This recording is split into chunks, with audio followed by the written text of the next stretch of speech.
Okay, so today's lesson, we are going to learn about observing properties of elements. We've already talked about the differences between metals and non-metals. They're good conductors or poor conductors. They're brittle or they're malleable, which means that they can break, or they're going to break really easily, or they're not going to break. So today you get a hands-on look at each one of the elements that are safe for us to use at school. All right, so your first station that you're going to look at is going to be station number 1. Now, there is a typo on our lab sheet, so go ahead and take your lab sheet, and we're going to have to move station 1 to station 6. Just the directions. The boxes are fine. So what you're going to do at station number 1 is we're going to talk about if something is shiny or something is not shiny. So the first one on our list is phosphorus. So phosphorus, is it shiny or is it not? Not. Okay, so we're going to mark dull. All right, magnesium. Okay, so we're not allowed to touch the elements, so we're just going to have to look at them. But looking at this magnesium, we can actually already see that it is starting to corrode here because the oxygen is getting to it, but it is a shiny metal. Iodine looks like this. I would probably say that it is somewhat shiny based on this picture, but again, it could be just the light shining on it based on the lights that we have. And then we have copper here, and copper, it looks pretty shiny. It's got some nice shine to it, so I would mark all of those on my lab sheet. All right, let's go look at station number 2. Now, station number 2 talks about the state of each element. We talked about that being solids, liquids, and gases. Okay, so station number 2, we're looking at if it's a solid, a liquid, or a gas. So we have zinc. Zinc is pretty solid. We can kind of tap it just to kind of see that it is going to move on us. And here's magnesium again. This one doesn't look like it's corroding as much. However, again, we can see that that's a solid. Lead, again, is a solid. Now, this, we're looking for the oxygen. This is manganese. And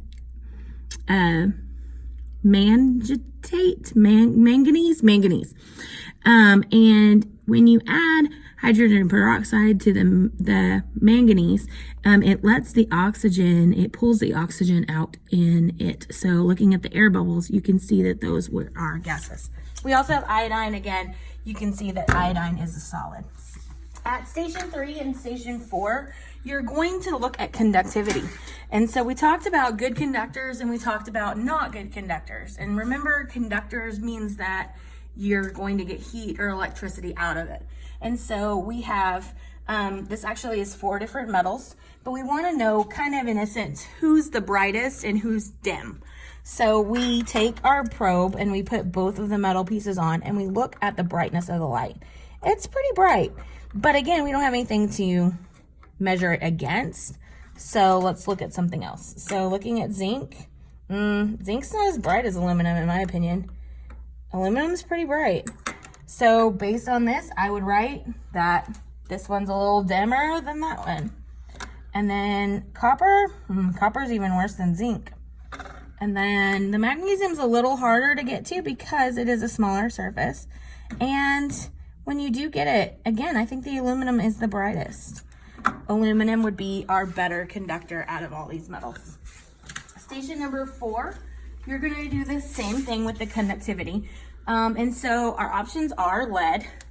Lead is a pretty good conductor. I'm not sure if I actually did aluminum next to lead, if it would be, which one would be brighter. And then you've got carbon, which this is more graphite, which is going to be in your pencil. And again, that's not the best conductor. Here is some iron. And sulfur is a non-metal. So again, it's not going to light up. It is not conductive at all. Our next station around the room is station number 5. And in station number 5, we're looking for shiny and dull. So this would be our luster. So looking at our options, we have zinc, we have aluminum, we have carbon, and we have sulfur. And carbon and sulfur are not very lustrous. They are very dull. Zinc, it's pretty shiny. It's kind of got some pretty good gleam there. And then aluminum foil is pretty shiny. So that would be very lustrous. So now we're gonna move to solid, liquid, and gas again. Number 6 is going to be that. Up at the top, we have some pictures of mercury. It's really actually very pretty. It's very liquid. We also know that because of the thermometer we've got going on there. And then all of the other items are actually solids. So we've got copper, aluminum, carbon, and sulfur. That's also mercury. So those are my options, just different pictures of mercury.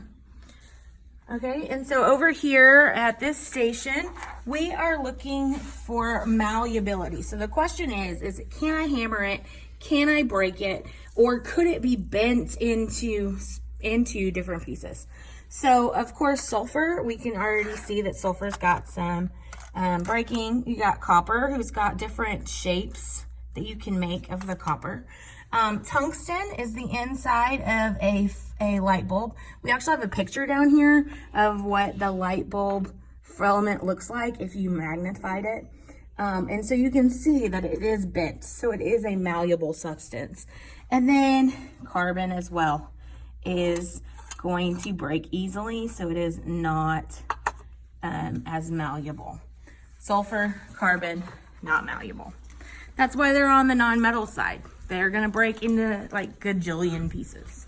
Okay, and then station 8, you're gonna use a periodic table and just kind of read through your periodic table. Tell me what the protons, the neutrons, and the electrons are of a element, which we've done a lot of practice on, so that should be easy. All right, and then we have station number 9. Now this one's kind of cool because we're trying to see what the melting point is of a metal and a non-metal. And a lot of the times in a classroom setting, we can't use wild and cool things. So we have aluminum, and then we have some sulfur. So aluminum is my metal, sulfur is my non-metal. So I'm gonna take this piece of sulfur and I'm gonna put it in my little pan, and then we're going to put it on the hot plate. We're gonna just see what happens. So after a period of time, you can actually see it is moving, and it is turning into a liquid substance. Okay, and you're not in the classroom to exactly hear it, smell it, but it is putting off quite a bit of smell, which is a property of a gas. And so we now have turned sulfur into, in a sense, all 3. Now, if I remove this from the hot plate, which actually that aluminum pan had gotten a little warm, it doesn't take very long before sulfur will re-solidify. That is telling us that it has a high freezing point, which means that in a classroom, which is about 70 degrees, we are going to get back to a solid so quickly. So we already have this solid back, so I can completely remove it from the aluminum pan if it will get unstuck. So there's our sulfur that we are going to move on to the used part. Station number 10, you are going to be a little more hands-on. Throughout this, we really weren't supposed to touch the elements, except that this station you are. So the question number 1 in your station number 10 is, very few metals have properties of magnesium. Iron is one of them. Observe iron fillings with a small magnet is moved. See, what do you observe? Well, we've got iron and we've got a magnet, and we're going to see what we can get to happen. All right, and so we can see that iron is magnetic. It has the magnetic properties of magnesium. It's got that in it, so magnesium must be a magnet. Observe the steel nail. What is it made of? What is on the surface? Well, there's actually quite a bit of corrosion. It's dirty. It doesn't look shiny. That's the corrosion. What causes that? Well, oxygen, water, other things in our air that are going to cause some sort of corrosion. Also, it asks about a copper penny. We got some copper pennies here that are starting to rust, that are starting to turn that turquoisey color that happens when when copper starts to tarnish. And it asks, is it a physical or a chemical change? Well, it is a chemical change. It is not something that without a chemical, you can get it back, but you have to use a chemical. You can't just like rub it off. It doesn't change it forever. And then the last one is the air is made up of 78% nitrogen. List some properties that you think nitrogen has. Well, this one's kind of hard because we tell the kids to just look at the air in the room to find the nitrogen. Well, one of the things that the kids are having problems with is that they're saying, well, there's nothing there. It's clear. It's, I can't see it. Well, what state is it in? It's a gas. What, is it malleable? Is it not malleable? Well, no, I can't break it. It's not really something that I can break. So is it something you can bend to make into another shape? Well, no either. So there is no malleability to it. Is it lustrous? Is it shiny? Well, no, it's air. We just said it was colorless. So looking at all of these things, all of these properties, we can say that nitrogen is a gas and it is a nonmetal just by looking in the air. So that's today's lesson, observing the properties of elements, and you get to see, you get to touch, you get to do. So I hope you enjoyed our lesson. Thank you.